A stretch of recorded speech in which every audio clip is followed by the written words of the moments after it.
Earlier this month, I bought this 12-year-old HP Z420 workstation. Why, you may ask? Well, this video is all about it. My purchase of this computer was an attempt to solve three problems: the lack of upgradability in Macs, the general direction that Apple is taking in their products, and the usage of some of my spare PC parts. To address the first problem, many solutions can be implemented. Building a PC, or even getting a Mac Pro. But I didn't want to do any of those things, and I knew these old HP workstations were going for incredibly cheap on eBay, so I bought one. These machines offer a diverse selection of ports and several PCIe slots for expansion. Additionally, the machine has numerous drive bays to add storage, more on that later. And this project also had a goal of leveraging all the expansion capabilities of the Z420. Secondly, Apple has been in a bit of a weird position lately.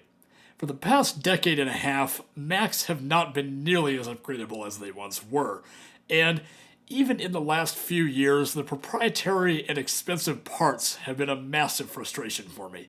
Thirdly, the Z420 allows me to use some spare parts I've had lying around the house for several years, namely those SAS drives I mentioned in my last video. Those are 2 terabyte drives straight out of my Dell PowerEdge R720XD.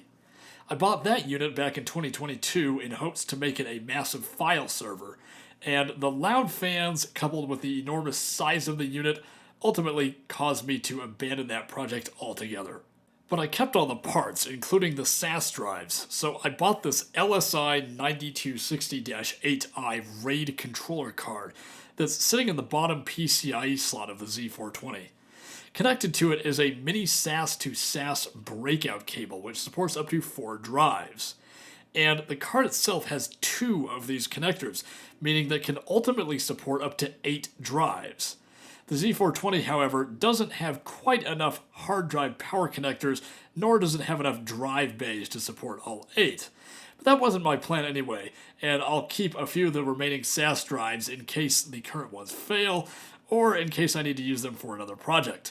I'm just incredibly happy this worked, because honestly, this was the part that I was most worried about.